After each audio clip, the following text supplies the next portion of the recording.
할렐루야. 저는 오늘 본문 말씀을 의지하여서 야곱의 하나님이라는 제목으로 함께 은혜를 나누고자 합니다. 우리의 소원이 있다라면 아마도 하나님을 기쁘시게 만드는 삶을 살아가는 것이 우리 믿음의 사람의 소원 아니겠습니까? 그런데 문제는 우리의 삶 속에 크고 작은 문제들과 어려운 일들로 인하여서 매 순간순간마다 우리는 고백할 수밖에 없는 것은 실패하고 넘어지고 쓰러지고 낙심하는 우리의 인생의 모습을 하나님께 고백할 수밖에 없습니다. 개인의 삶뿐만 아니라 이 시대의 수많은 교회들이 많은 문제들로 인하여서 아픔과 고통 가운데 있음을 우리는 안타까운 마음으로 볼 수 있게 되어집니다. 세상 사람들이 오히려 교회의 여러 가지 일들로 인하여서 조롱할 때가 있고 더 이상 교회에 소망이 없다라고 조롱하는 그들의 말조차 우리는 들을 수밖에 없는 지금의 안타까운 현실을 볼 수 있게 되어집니다. 저는 이러한 개인과 또한 교회들 여러 가지의 문제 속에 과연 하나님은 우리에게 지금 무엇을 말씀하고자 하실까요? 과연 우리에게 어떠한 위로를 주시고 소망을 주시길 원하실까요? 우리는 오늘 본문의 말씀을 통하여 그 하나님의 음성을 듣고 새로운 회복과 소망이 우리 안에 있어지시기를 주님의 이름으로 축원드립니다. 오늘 본문의 말씀은 야곱의 이야기입니다. 야곱의 이야기를 하기 전에는 우리는 벌써 야곱이 어떠한 인생을 살아왔는지 또한 어떠한 여러 가지 일들을 경험하였는지 우리는 잘 알고 있습니다. 그러나 우리는 잊지 말아야 할 것은 야곱이 어떠한 인생을 살아왔든지 간에 하나님은 야곱을 통하여 야곱의 하나님이라고 말씀하고 계시다라는 것입니다. 야곱이 잘했든지 못했든지, 야곱이 성공했든지 실패했든지 중요한 것은 하나님은 야곱의 하나님을 통하여 역사하셨고 그를 믿음의 조상으로 세워주셨다라는 사실입니다. 사랑하는 성도 여러분들, 우리 개인의 삶에 실패가 있으면 어떻습니까? 우리의 공동체들이 어렵고 힘든 문제로 정말로 쓰러지고 넘어지고 분열되어지는 일들이 일어나면 어떻습니까? 중요한 것은 하나님이 택하여 주셨고 그 일들로 인하여서 하나님의 뜻을 이루어 가시고 계시다라는 것입니다. 야곱은 아브라함의 하나님, 이삭의 하나님, 야곱의 하나님 이렇듯 하나님께서 그를 택하여 주셨고 믿음의 조상으로 세워주셨으며 그를 통하여 하나님의 놀라운 계획하심을 이루어 가시는 분이십니다. 이 하나님의 역사가 저와 여러분들의 삶에도 이루어지시기를 주님의 이름으로 축원드립니다. 그러나 성경을 통하여서 야곱의 모습을 바라보면 바라볼수록 야곱의 모습은 너무나도 안타까운 모습입니다. 왠지 모르게 그의 인생을 바라보면 이런 표현을 해서 죄송한 말씀이지만 약간 사기꾼의 냄새가 납니다. 야곱의 삶을 점검하면 점검할수록 끊임없이 사기치고 끊임없이 거짓말하고 끊임없이 잔꾀를 부리고 끊임없이 자기의 생각과 방법으로 그의 인생을 이끌어가는 그의 모습들을 보게 되어집니다. 그로 말미암아서 그의 자기중심적인 그의 모든 행동으로 말미암아 그는 어쩔 수 없이 큰 문제를 만들고 다툼을 만들고 시기와 질투를 만드는 그러한 중심에 있는 인생을 우리에게 보여주고 있습니다. 어떠한 모습입니까? 그에게 형이 있었습니다. 누구죠? 에서가 있었습니다. 그런데 그의 아버지로부터 아버지가 축복하는 그 순간 이 야곱은 어떠한 일을 저지릅니까? 이 가정이요, 엄마와 둘째 아들이 짜고요, 아버지와 첫째 아들을 속이는 엄청난 일을 만들어 봅니다. 결국은 야곱은 아버지의 축복권을, 장자의 축복권을 훔치게 되어지죠. 그리고 떠나서 그 형의 두려움을 떠나서 삼촌 라반 집에 갑니다. 그리고 라반 집에 가서 자기보다 더한 외삼촌을 만납니다. 딸을 주고자 하는 약속을 위하여서 7년을 며칠과 같이 애쓰고 노력합니다. 그런데 그가 좋아하는 여인은 주지 않고 속아 넘어가서 첫째 딸을 얻게 됩니다.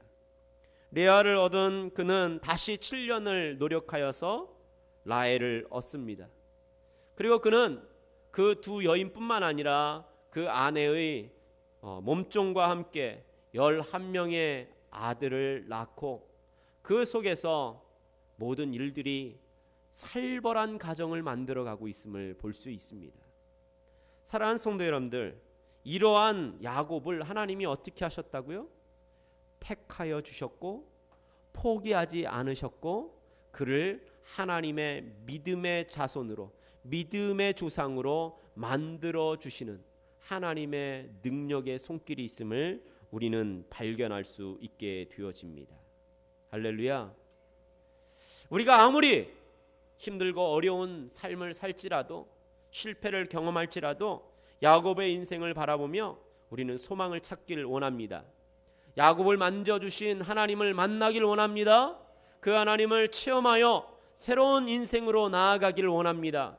참된 변화가 있어 믿음의 조상의 반열로 나아갈 수 있는 저와 여러분들의 인생이 되시기를 주님의 이름으로 축원드립니다. 그렇다면 야곱은 그러한 철저한 자기중심적인 삶을 살아왔던 그 야곱은 어떻게 변화가 일어났을까요? 어떻게 새로운 삶을 살 수 있었을까요? 어떻게 하나님의 뜻을 이루어갈 수 있었을까요? 첫 번째, 하나님이 야곱을 만나 주신 것입니다. 야곱이 본문에 하나님을 만나는 장면이 나오고 있습니다. 우리가 읽은 24절 말씀에 이렇게 말하고 있습니다. 같이 읽어볼까요? 야곱은 홀로 남았더니 어떤 사람이 날이 새도록 야곱과 씨름하다가 라고 말하고 있습니다. 야곱이 지금 하나님의 은혜로 날을 새고 있는데 어떻게 표현하고 있습니까? 홀로 남았더니 어떤 사람이 날이 새도록 야곱과 씨름하였다라고 표현하고 있습니다. 이 말은요, 자세히 들여다보면 야곱이 어떤 사람과 씨름하였다라고 표현하고 있는 게 아니라 어떤 사람이 야곱과 씨름하였다라고 표현하고 있음을 볼 수 있습니다. 여러분들 똑같은 말이죠. 똑같은 말이죠. 그러나 주체가 틀립니다. 누가 누구를 만나 줬느냐가 문제라는 것이죠. 야곱이 하나님을 만난 것이 아니라 하나님이 야곱을 만나 주신 것입니다.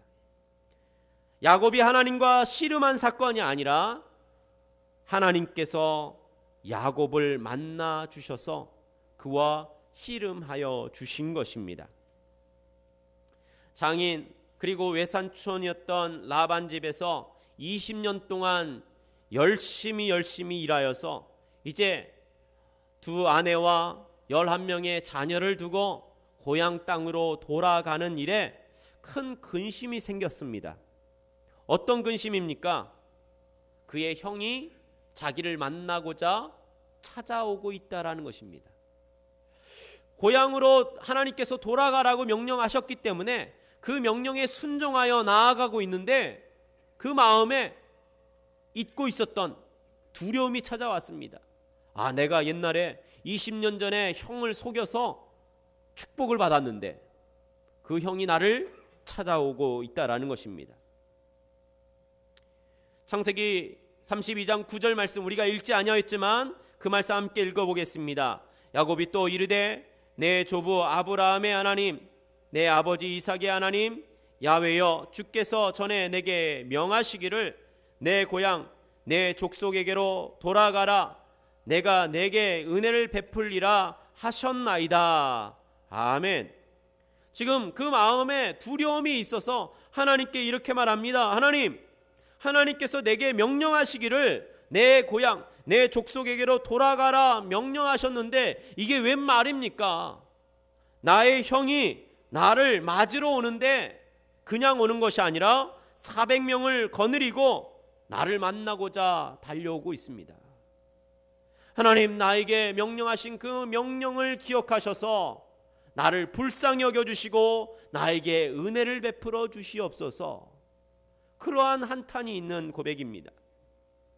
창세기 32장 6절 말씀에 이렇게 말합니다. 사자들이 야곱에게 돌아와 이르되 우리가 주인의 형 에서에게서 이른즉 그가 400명을 거느리고 주인을 만나려고 오더이다.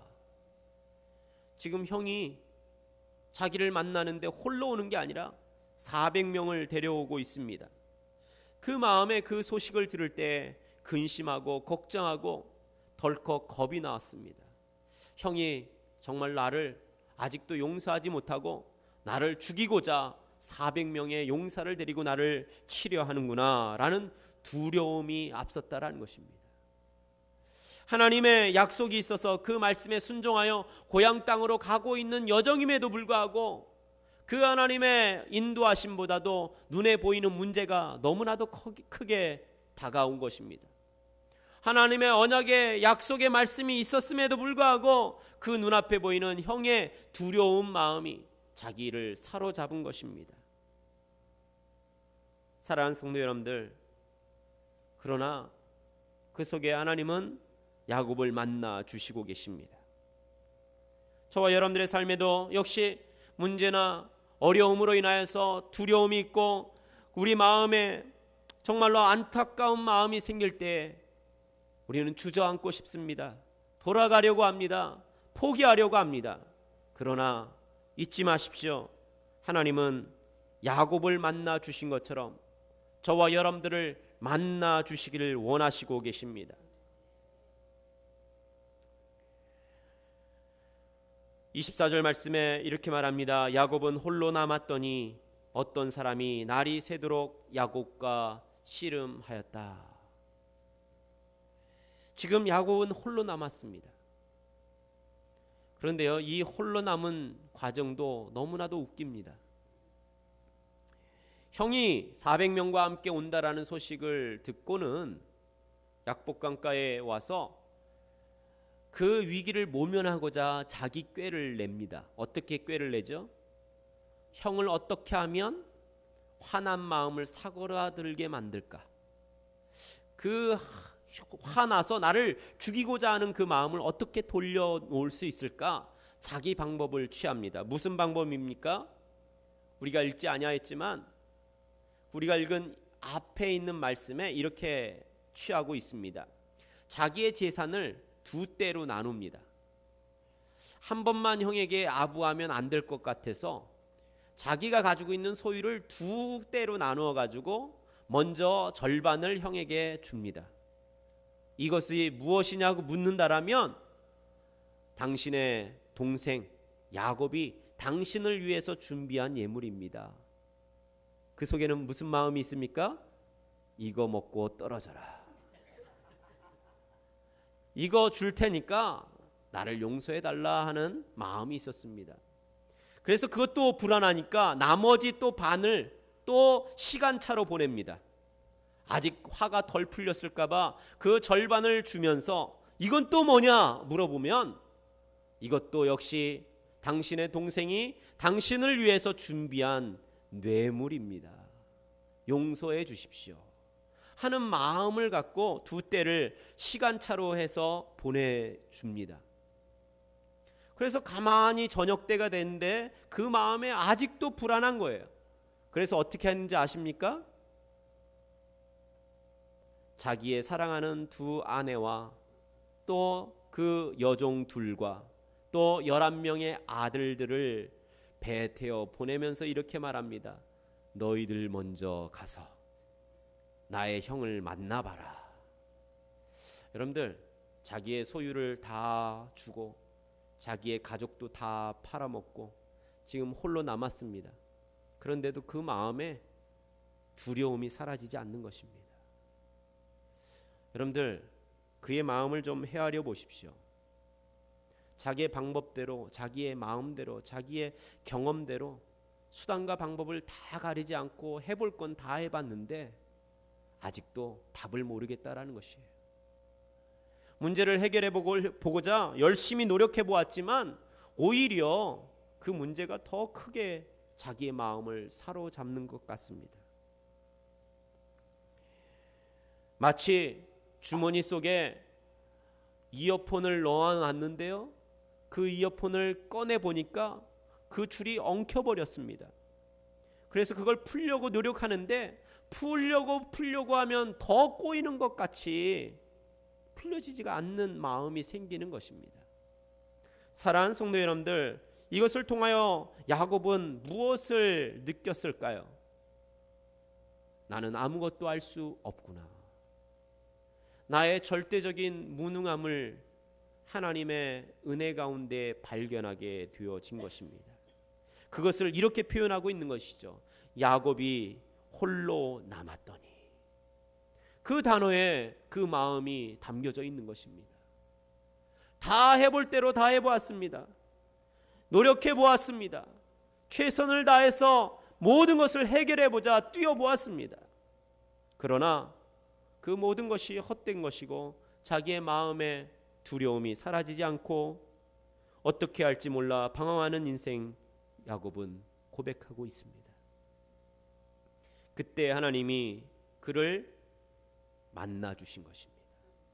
사랑하는 성도 여러분들, 하나님의 이 만나 주심의 역사가 저와 여러분들에게도 동일하게 임하시기를 주님의 이름으로 축원드립니다. 우리에게 힘들고 어려움이 있을 때 우리가 집중해야 할 것은 문제가 아니라는 것입니다. 아무리 내가 노력해봤자 그것은 해결할 수 없습니다. 아무리 내가 그 문제를 해결하려고 해보아봐야 또 다른 문제가 나를 괴롭힐 것이 당연하기 때문입니다. 사랑하는 성도 여러분들, 눈에 보이는 것에 집중하는 것이 아니라 그 문제 속에서 하나님은 나를 만나고자 하시는 그 마음이 있음을 기억하십시오. 내가 할 수 없다라고 하는 그 순간 하나님이 나를 만나 주셔서 능력으로 나를 새로운 소망을 갖게 하실 것을 원하시고 계심을 기억하시기를 바랍니다. 그렇습니다. 야곱은 그 하나님을 절대적인 내가 할 수 없다라고 하는 그 순간 만남으로 새로운 소망을 얻게 되어집니다. 주님을 만남으로 새로운 미래를 꿈꿀 수 있게 만듭니다.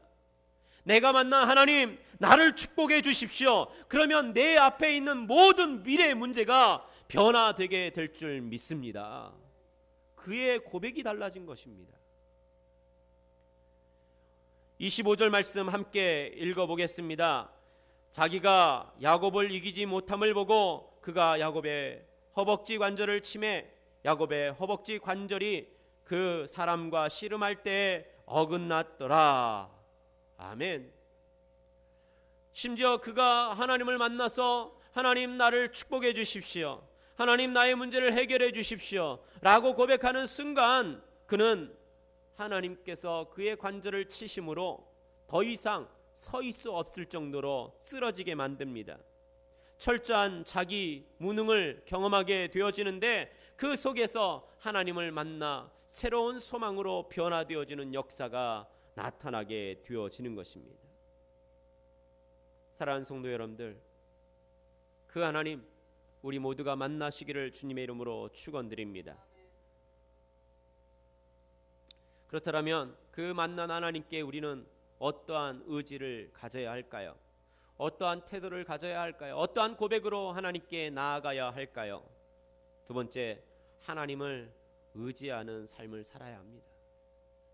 하나님을 의지하는 삶을 결정해야 합니다. 하나님만 의지할 것을 마음에 결정해야 하는 것입니다. 창세기 32장 26절 말씀 함께 믿음으로 고백하기를 원합니다. 같이 읽겠습니다. 그가 이르되 날이 세려하니 나로 가게 하라. 야곱이 이르되 당신이 내게 축복하지 아니하시면 가게 하지 않겠나이다. 할렐루야. 야곱의 간절한 소망이, 하나님 이제는 내가 할 수 있는 것 아무것도 없습니다. 내가 해본 것 다 해봤지만 문제는 해결되지 않습니다. 그러니 나를 축복해 주십시오. 하나님의 능력을 행하여 주십시오. 나의 문제를 해결하시고 나의 삶을 새롭게 변화시켜 주시옵소서. 그렇지 아니하면 내가 하나님을 의지하는 것, 그것을 포기할 수 없습니다 라고 그는 고백하고 있는 것입니다. 사랑하는 성도 여러분들, 우리의 문제 앞에 서 있는 우리의 무능을 발견하신다라면 하나님만 의지할 것을 결정하십시오. 하나님 나를 축복하시고 나의 미래를 변화시켜 주시고 새로운 소망이 있게 하여 달라고 간절히 부르짖는 시간이 되시기를 주님의 이름으로 축원드립니다. 신학자 C.S. 루이스는 그의 쓴 책 중에 이런 표현을 하고 있습니다. 악마의 편지라는 책에 이런 이야기를 담고 있습니다. 영국의 어떤 신사가 일주일에 한 번씩 도서관에 가서 책을 읽는 습관을 가졌다고 합니다. 하루는 책을 빌리려고 하는데 그 마음에 종교 서적을 읽어야 되겠다, 하나님의 은혜를 사모하는 마음으로 책을 가까이 두었습니다. 그런데 그 마음에 하나님에 대한 소망과 호기심이 있는 속에 사단이 이렇게 말합니다. 오늘 바쁜데 뭐 굳이 그 책을 찾으려고 하느냐, 할 일도 많은데, 골치 아픈 일도 많은데 내일로 미뤄라. 생각해보니까 그 마음에 그러한 많은 일들이 기억나기 시작한 것입니다. 우선 밥이나 먹고 생각할까? 내게 있는 문제나 해결해볼까? 여러 가지의 생각 속에 그저 그 책을 내려놓고 집으로 돌아갔다라고 합니다. 결국 신사는 하나님에 대한 아무런 지식도 얻지 못하고 하나님의 은혜를 발견하지 못한 채로 도서관을 나왔다고 합니다. 사단의 전략은 하나님에 대한 우리의 관심과 소망과 간절함을 내일로 미루려고 하는 사단의 전략이 있습니다. 바쁜 일도 많은데, 아픈 것도 많은데, 내가 기쁜 일이 있지만은 또 기분 나쁜 일도 있고 사람들의 관계도 있고 여러 가지의 일들로 인하여서 내일로 미루지. 그러한 마음이 우리 안에 있게 만드는 악한 사단의 세력들이 있음을 말하고 있는 것입니다. 사랑하는 성도 여러분들, 하나님의 은혜는 내일로 미뤄야 할 일이 아닙니다. 하나님을 의지하는 것은 내일로 미뤄야 할 일이 아니라는 것입니다. 아무리 바쁜 일이 있고 아무리 기분 나쁜 일이 있고 아무리 문제가 내 앞에 놓여 있을지라도 하나님을 의지하는 것이 우리의 삶의 가장 중요한 것임을 하나님은 말씀하고 있습니다. 환도뼈가 부러지고 더 이상 자기의 힘으로 일어설 수 없는 그 순간 야곱은 하나님만 바라보기 시작합니다. 그리고 하나님께만 의지하여 그분께 매달립니다. 그리고 하나님 이렇게 고백합니다. 하나님을 떠나서는 내가 아무것도 할 수 없습니다. 하나님이 은혜 주시지 아니하면 나는 아무것도 할 수 없습니다. 지금 나에게 하나님이 축복하지 아니하시면 내게는 미래의 소망이 없습니다. 하나님 나에게 은혜를 내려 주시옵소서. 하나님의 능력을 행하여 주시옵소서. 하나님의 축복을 부어 주시옵소서. 나의 기도에 응답하시고 놀라운 하나님의 살아계신 기적을 체험하는 삶이 되게 하여 주시옵소서. 이 고백으로 나아가고 있습니다. 할렐루야. 저와 여러분들의 개인의 삶, 가정의 문제, 자녀의 문제, 우리가 섬기는 교회의 여러 가지 문제 낙심하지 마십시오. 하나님은 그 속에서 주저앉기를 원하는 것이 아니라 새로운 소망으로 여러분을 만나 주시길 원하시고 계시고 여러분들의 하나님을 간절히 의지하는 결단을 통하여 축복하시길 원하시고 계십니다. 이러한 야곱에게 하나님은 어떠한 모습으로 그에게 화답하고 있습니까? 세 번째로 하나님은 야곱에게 긍휼을 베풀어 주셨습니다. 창세기 32장 27절과 28절 함께 봉독하겠습니다. 같이 읽겠습니다. 그 사람이 그에게 이르되 내 이름이 무엇이냐? 그가 이르되 야곱이니이다. 그가 이르되 내 이름을 다시는 야곱이라 부를 것이 아니요 이스라엘이라 부를 것이니 이는 내가 하나님과 및 사람들과 겨루어 이겼음이니라. 아멘. 하나님만 의지하여서 하나님께 부르짖었더니 하나님이 그에게 묻습니다. 너 이름이 무엇이니? 하나님, 내 이름은 야곱입니다. 하나님이 말씀하십니다. 더 이상 너를 야곱이라 부르지 말고 무엇이라 부르라고요? 이스라엘이라 부르라. 그 뜻은 너가 하나님과 및 사람들과 겨루어 어떻게 하였다고요? 이겼다라고 말씀하십니다. 이것을 다시 표현하자면 이스라엘이라 부른 이유는 너가 실패자가 아니라 승리자다라고 선언하고 있는 것입니다. 야곱의 노력으로 승리자가 된 게 아닙니다. 야곱의 지혜로 승리자가 된 게 아닙니다. 야곱의 수단으로, 재능으로, 노력으로 되어진 것이 아닙니다. 오직 하나님께서 이 야곱의 절대적인 무능함 속에, 아무것도 할 수 없다라고 하는 고백 속에 하나님만을 의지하며 하나님께 축복을 간절히 간구하는 그 고백 속에 하나님은 그를 인정하시고 승리자로 명하여 주신 것입니다. 할렐루야. 저와 여러분들의 삶 속에 승리를 맛보길 원하십니까? 하나님의 놀라운 능력을 체험하길 원하십니까? 그렇다면 그 하나님을 의지하시고 그분이 인정하셔서 우리에게 긍휼을 베푸시는 그 승리를 맛보시기를 주님의 이름으로 축원드립니다. 출애굽기에 보면은 출애굽을 감행하는 모세에게 하나님은 이렇게 말씀하십니다. 출애굽기 14장 13절로 14절 말씀에 이렇게 말합니다. 모세가 백성에게 이르되 너희는 두려워 말고 가만히 서서 야훼께서 오늘날 너희를 위하여 행하시는 구원을 보라. 너희가 오늘 본 애굽 사람을 또 다시는 영원히 보지 못하리라. 야훼께서 너희를 위하여 싸우시리니 너희는 가만히 있을지니라. 아멘. 할렐루야. 너희는 두려워하지 말고 가만히 서서 하나님께서 너희를 위하여 오늘 행하시는 구원을 보기만 해라 라고 말씀하십니다. 우리에게 뭐 하라고요? 두려워하지 말고 가만히 있으랍니다. 오직 하나님만 의지하며 나아가는 자들에게 너희를 위하여 대신 싸우는 하나님의 능력을 볼 수 있게 될 것이다 라고 약속하여 주십니다. 우리는 너무 내가 많이 해서 문제입니다. 내가 뭔가 내 생각으로 무엇인가 열심히 하려고 해서 문제입니다. 그거 하지 마십시오. 하나님 앞에 가만히 있으십시오. 그리고 고백하시길 바랍니다. 하나님, 나를 축복해 주십시오. 나의 문제를 해결해 주십시오. 나를 위하여 싸우시는 하나님의 능력을 볼 수 있게 하여 주시옵소서.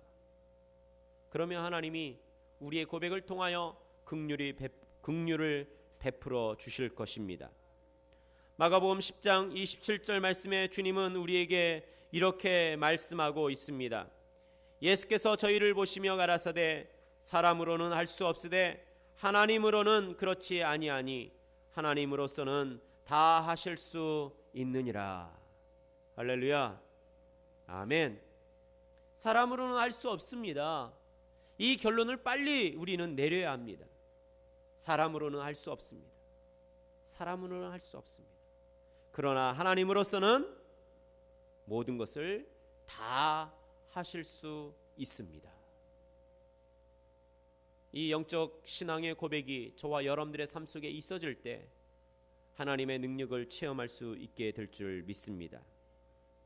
마지막으로 마태복음 21장 22절 말씀, 우리 다 같이 믿음으로 합독하심으로 말씀을 마무리하길 원합니다. 같이 읽겠습니다.